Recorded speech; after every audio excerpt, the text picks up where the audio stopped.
So I've been wanting to do this video for, I think it's been 20 years now, and I think the title explains to you this will be rated R. I probably won't curse in it, but I think it's common sense. It's going to be kind of graphic.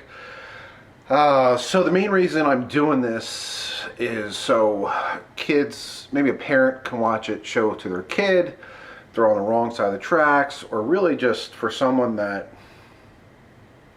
well, almost what happened to me, in the sense that I wore a patriotic shirt to a store that I knew that would be upset with me about it. I hate this store like most people do. Then the mask wasn't on properly, and then an employee comes up to me and wants to kick my ass because of everything, which is just totally wrong in America. But we went back and forth with it, and I said, "You really think you can kick my ass?" And I'm an old man, and he was even older than me. And I finally had to suck it up because I figured I'm not crazy, but obviously this guy's nuts if he's an employee of this company, and he flat out said he can kick my ass. Not worth going to jail over, or prison, or whatever, because who knows what would have happened, whether he would have beat me up or I would have beat him up, one of us would have died. Anyway, so the point of that is, it's hard for, especially us men, to suck it up, but road rage, someone starts crap with you, whether, it's you're at a nighttime setting, alcohol's in you, or drugs, or whatever, just normal setting, not worth it. It really isn't. To go to jail, prison, kill somebody, hurt somebody, it is. And it is. You just have to really think about it. So, with that being said, I will make this disclaimer that this is I like to use the word premonition, it's all fantasy, what I thought about, whatever, because there's no record of it, so we'll just leave it at that. And, I figured this is the only thing, prison strong shirt I had, but this is my design, so real quick, shameless plug. For over 20 years, I've been doing the giveaways that everyone does now. So when you buy a shirt, supplement meats, and I get hiccups, a large percentage, like t-shirts, up to 20 bucks of it or more, goes into a giveaway. All the links will be there on screen and the drop-down menu, whatever. So, first thing before you go to a 10-second commercial break, if you're under 25, enjoy your youth, because soon you're going to be an old man like me, and you'll understand what I say, because you're only young once, that we know of. With all the shit happening in the world right now, I see the end of times happening for the next 10 years, so enjoy every second of every day with yourself, with your family, loved ones, whatever. And lastly, the most important is say hello to your mother. Even if you want to hit pause right now, call her up. Don't text her, don't email her, whatever you want to do, whatever. Call her. If you can do it in person, say hello to your mother. And yes, I do have that on a shirt. So, 10-second commercial break, and then we'll get started.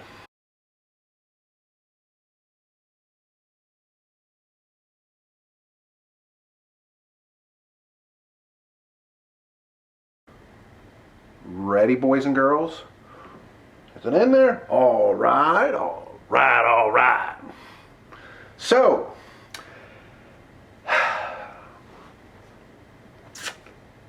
"20 years ago, I got hauled off to jail. But, one last thing before I get started. Right now, I was going to do this video last month because somebody, I figured there would be more protests, riots, or whatever. But a lot of crap's happening with the cops, and that's another thing I forgot to say with the other one. Basically, if you're getting pulled over by the police, 99.9% times, you're doing something wrong. It might even be 1 mile an hour over the speed limit, but you're kind of doing something wrong. So you give a cop attitude or whatever, they have the power of God, and I think we all know that. So just let it go. Like I was explaining to me, yes officer, no officer, yes officer, no officer, I'm sorry officer, and then when the cop leaves, beat the steering wheel, beat the dash, say whatever bad things you want to say about the cop, let it go, because it's not worth getting shot over, going to jail, whatever. So anyway, sorry I had to do that. I think it's common sense, but it's not common sense because you see it every second of every day. People are doing these viral videos giving cops attitude. You can do that, but it's not going to end well. So I will kind of say where I was, because I really don't care anymore. I was in Volusia County, so I'm in Florida. And if you know anything about the South, I guess it's kind of like most of America. It is wasteland, barren land, or whatever. So you're just a lot of straight roads in the middle of nowhere. I was driving down. I had a construction truck. $1,000 special. Oh, and the rewind, long blonde hair. I used to be really good looking. Still, I'm kind of bad, but I was good looking, good built. I was about 200 pounds, shredded to the bone. This is just to help maybe paint the scene for what's about to happen. So I'm going down the middle of absolute nowhere. Get ready to come up to a hard left. I see a cop flying around the corner. And I had a weird gut feeling. And I'm always one that says, go by your gut. It's never wrong. So guess what? Coming around, getting ready to go in the hard left-hand corner. I see brake lights. Oh, fuck. So now, again, Florida, these wide open roads, there's always dirt roads everywhere. I wasn't familiar with the area, but I knew there'd be a dirt road somewhere. My gut was telling me, go down a dirt road, hurry up, and hide somewhere, let him go by, then hurry up and leave, and or sit there for an hour or two, and then just bolt, because there's so many dirt roads. I guess he probably would have found me, but I knew I was going to jail for some dumb reason. Well, I didn't do it. Comes up behind me, pulls me over, gets out, comes up, looks in the window, get out of the car. Well, then I knew, I just knew I was screwed. Got out of the car, come to the other side, boom, grabs me, and I start flaring up. He goes, don't resist. I'm like, I'm not. But I wasn't expecting to get arrested. Takes me, and he was a little guy that I didn't know, but I found out who he was. I actually saw him a few months down the road. Little guy, doesn't matter. Boom, throws me down, almost in this muck off the road. Same thing that happened to whatever that black guy was, the knee in the ground or whatever it was, knee in the neck, boom, there. And at that time, there's another cop coming up. Then I was doing an old school Florida thing, I guess, hog tie me.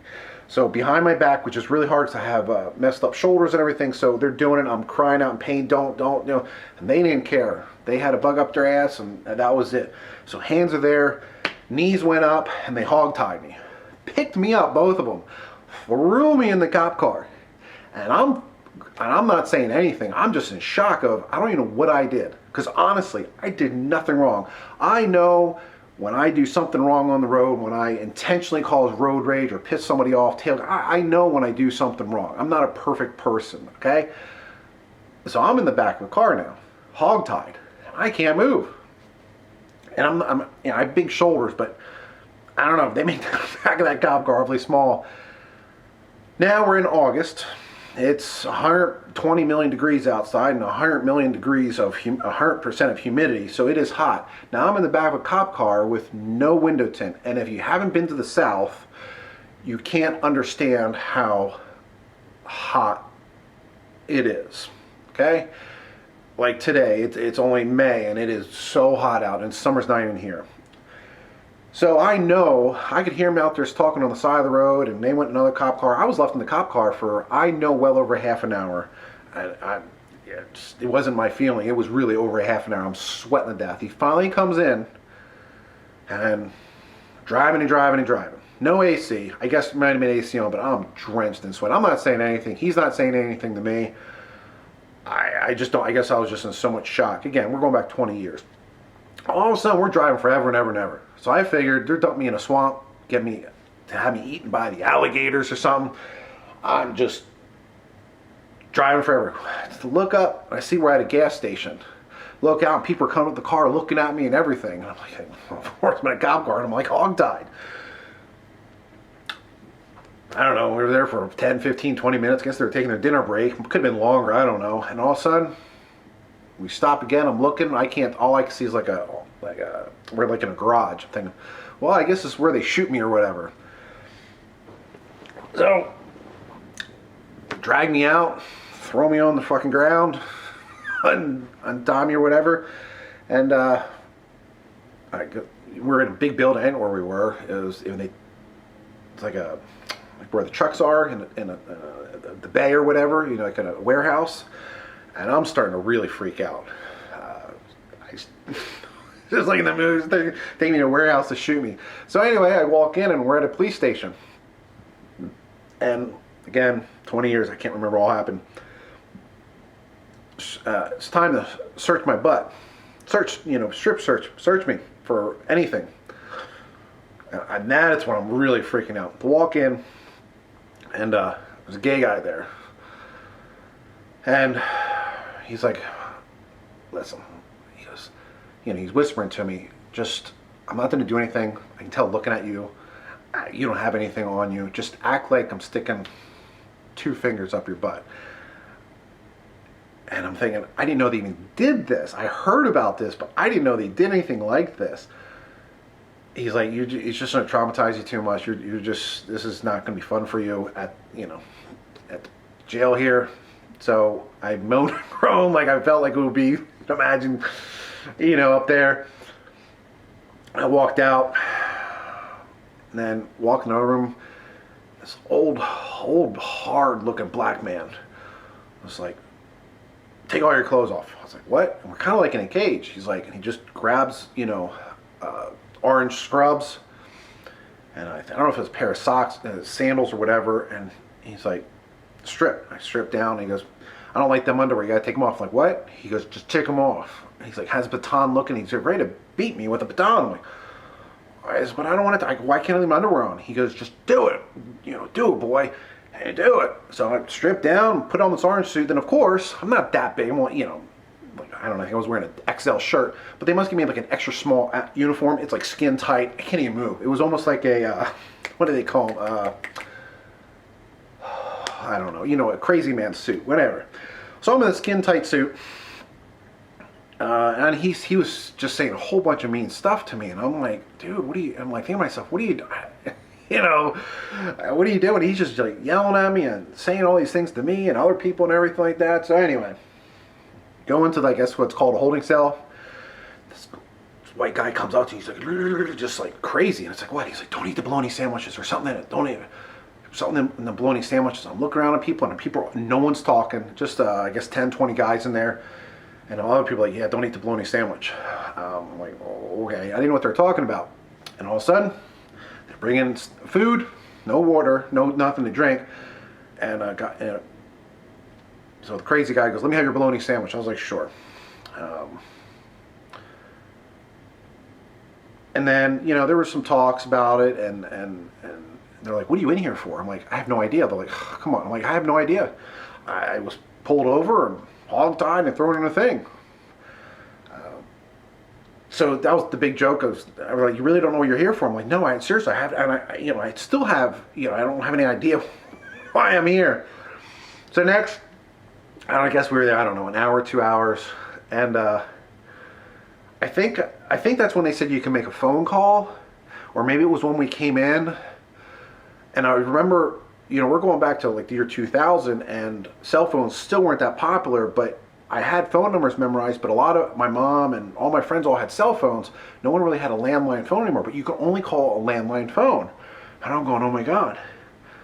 My mom didn't have a landline phone. None of my friends had landline phones. My mom had to work, because she worked in an office, but it's after 5 o'clock. I figured, and so I'm like, oh my God, I don't know. So I think I did call my mom's work, because it's only landline phone. I did leave a message there, which to no avail, but I figured, okay, I don't know, maybe somebody listed over the weekend and get a hold of her or whatever. So anyway, we went out and we had to stand. We're in a huge hallway, and there's people on either side. So the warden comes up and is explaining everything. And for some reason, the warden had a bone to pick with me, and I have no idea why. Kept looking at me, and I kept giving him dirty, and I gave him a dirty look back. Gets in my face, starts screaming at me, boy, pretty boy, boy. And this is where I started to learn, like, the word boy, why it upsets a lot of black people. Because when a southern person says that has that drawl and boy, and it didn't bother me at first, but after I heard it about 1,000 times through the night, which I'll get into, it really started to get to me, like in like a, not like pissed off way, it was like I was beaten down or whatever, because it was creeping me out a little bit. So again, we're all in this hallway, and like I said, the warden had a huge bone to pick with me. And there's the crazy white guy next to me, and there's a black guy next to me, and they both said, just shut the fuck up, shut the fuck up. I'm like, what do you mean? He's like, just shut up. And he said, you know, kept picking on me, and he's way down the other end. He's like, you listen to me, boy, pretty boy, you listen. I'm like, yeah. And he's like, I'm like, dude, yes sir, no, you kiss his ass, yes sir, no warden, yes warden. And I'm just like getting really pissed off at this guy, the warden. All of a sudden, he leaves and comes back. The guy next to me goes, dude, just shut the F up, man. Shut up. You're gonna get it. Don't. And everyone's looking at me going, shut up, shut up. And all of a sudden he brings out this chair. Now how I describe it is, if you've ever seen like a refrigerator dolly, it's, well, it was leaned back this way. There was like a part that went down with wheels, and it was like a chair, but it was like a wooden chair, whatever. And he goes, this is for you, boy. And there were straps in it. And I'm like, okay. He's like, this is for you, pretty boy, this is for you. I'm going to put you in this, boy. He kept doing it. And I'm like, and then he let it there for me to look, and he walked up. And he was talking, and he goes, he's going to put you in there and, you know, ram his baton up there right now in front of everybody. I'm like, whoa, whoa, whoa. And he's going to take you in the back and just, bam, just beat you. Just stop it. I'm like, oh shit. I'm like, oh my God, dude, this is like real. It's finally starting to sink in that I'm just royally fucked. So we all go in ourselves. Now what the weird part is, you know, we were in Volusia County, which I'm not too familiar with, but I just figured to be all Southern type or white people. But it was predominantly black people. And the only reason I had a problem with that, and I'm not trying to be PC for YouTube or whatever, is because, you know, I mean, there's always that black and white, you know, problem, whatever, and you're in prison, you're in jail, whatever, you know, so it's like the blacks against the whites or whatever. I was like, oh shit. But honestly, I really never had problems with blacks, and that's a whole nother story. So I really wasn't concerned about it. So we go in my holding cell, and there was some crazy looking white people, like the child molester types or whatever in the back, just normal, you know, just everyone was just pretty normal. Like I'm saying, it didn't look like anybody was like a serial killer, or, I mean, the crazy white people were, but it didn't look like it would just look like they were all just like they weren't like hardened criminals or whatever. So I really wasn't scared for some reason. So I was like, okay. So I sat down all by myself. And another thing I thought was really weird was there was a Puerto Rican guy there, and back in those days, especially over there wasn't really many Puerto Ricans there. So he was a real nice kid, and he was just chit-chatting with me for a few hours. And I think some black guys came over and started talking to me and just trying to help me out, basically saying, you know, you better watch it, man. That warden has something out for you. And looking back on it, when I was thinking about doing this video, which I think I'm completely wrong, is I don't think the warden was doing it to be nice, because I met a warden down the road, you know, recently, and he's like, no, he hated you. But I kind of think that maybe he was doing it to protect me, but yeah, he wasn't. But since he had it out for me, I think everybody in there was like saying this white boy is just off limits. Again, I'm just trying to help myself out while I wasn't getting beat up or about to get raped, or I knew the warden was going to do something to me, so I knew I was screwed, because then I knew that, yeah, the warden is just God in there. So, like, you know what? Hey, I remember someone's phone number, okay? So I went over, and there's a payphone. I got down on my knees, and I called my buddy up, and he's like, yeah, I'm like, hey, I'm whispering, I'm in jail. I'm in Volusia County. Now, if you know me, I'm like the last person you'd ever expect to go to jail, because I'm like a goofy, just pushover. Just if somebody would confront me, I'd be like, whatever, just let it go, because I didn't want to get beat up or shot or killed or whatever. So if there's ever confrontation in my life, I just, whatever, leave me alone. And all of a sudden, I feel something in my ear, and there's another guy there, and I always look up, and this black guy has this little wee-wee in my freaking ear. What the fuck? I'm like, dude, this guy has his dick in my ear. He's like, and he's laughing. So now my buddy thinks it's a real joke. I'm like, dude, no, he really has his dick in my ear. he's like, no way. I'm like, yeah, dude. Look over, and this other guy's looking at me, and I'm like, he's about to unzip his pants. I can tell someone's behind me. I'm like, oh, I guess this is when I get raped. And I'm like, just call my mom. You know her phone number. Call her. I'm in Volusia County Jail. Come and get me real quick. And for some reason, all of a sudden, everybody left. And I don't remember if the warden came up over the thing, or maybe the phone was getting ready to cut off or whatever. So I did that, went back down, sat down, and then I could hear guys getting raped. Like that freaky white guy, he was getting raped in there. I could hear other guys having sex. I'm thinking, holy shit, dude, oh my God, it's like not even like lights out yet.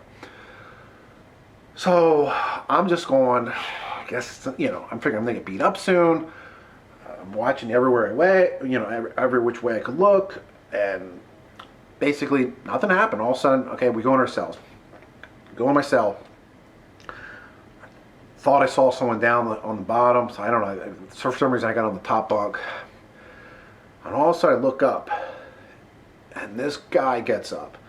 Huge nose, shoulders like this. Now I know we're like right about here in the bed, was almost 6 foot. He was probably 6'8", 7'2", 400 to 500 pounds, kind of like the Thor, the strongman type, just ginormous. And I'm like, holy shit. I says, well, I guess he gets on top of me. There's no way of fighting off. He goes, hey, dude, I just want to see who my bunkmate was. I'm going back to sleep. See you in the morning. Good luck. Or something. I don't know what he said. Like, okay. And all of a sudden, and this happened actually when I was out before it was lights out or whatever. The warden just kept coming over the thing. Pretty boy, pretty boy, pretty boy. No one loves you, pretty boy, pretty. Just harassing me. Like, we're still sleeping. Pretty boy, pretty boy. Oh my God, no one loves you, pretty boy. Oh, he was just driving us nuts. I was like, oh my God, dude. Like this warden just, I don't know, man. All of a sudden, he goes, pretty boy. Someone must love you, pretty boy. Wake up, pretty boy. What? Come on. Someone's here to pick you up, pretty boy. And I'm like, holy shit. And it was like, I guess a few in the morning. I don't know. I didn't sleep, so it was a few in the morning. Walked out. There's my mom and her, I don't know, boyfriend, husband at the time. She's just like, ugh. So, real quick, and then my mom's boyfriend or husband was giving me crap. He thought I was guilty, and my thing was, hey, he's not my dad, but should have said, he didn't really know me. I mean, but if you know me, I'm innocent or whatever. But anyway, my mom's like, you're lucky we had I think it was like $8,000 or something to get me out of jail. I'm like, holy shit, dude. I didn't know anything about jail, so that was a lot of money. $8,000 cash. She had to come up with 3 in the morning. She's like, I almost got arrested because the lady that I gave the money to, she's like, white woman, where are you coming up with this money? This time of the hour, blah, blah, blah, blah. And then she was like saying that, I'm sorry, I'm trying to speed this up. There's a good-looking kid that was mopping the floor, goes, how long has your son been here? Oh, it's just a few hours. Good, because he gets in here, he's here forever. It's going to mess him up with, in his head and everything like that. So that was, for the most part, it. So, but what it did to me was, it hardened me up. So it messed me up in the head for life. Because that's all I say is it hardened me. Because after that, I started, confronting people actually more and everything. So, yes, I didn't get raped, thank God. I didn't get beat up, which is because I could have killed. The warden didn't do anything to me. Nobody happened, but it was still very traumatic to me. I've told this story to friends. They're like, well, that was no big deal. Well, it doesn't matter. It was to me. Because you just learn you have no control. You're just a prisoner. Trying to get a hold of someone phone-wise was hard. Everything is just, and then I guess my parents, they couldn't find me in the system, where I was, what jail I was at, if I was in jail or a hospital. It was really hard finding me. So I think I've told everything about this story, so I'm hoping this helped anybody. Maybe gave someone a good laugh, or ooh shit, maybe just I guess think about before you do anything, because again, nothing really bad happened to me, but again, I keep saying, for some reason it messed me up for life, and if I could go back to do it again, I would never do anything. So what it was my pickup truck was registered as a farm vehicle, and then when the cop walked up, he saw a huge thing with about 1,000 syringes. So when I got my truck back, it was destroyed because I guess they thought there was drugs in the car because there was pool construction stuff in the back, so there was chemicals.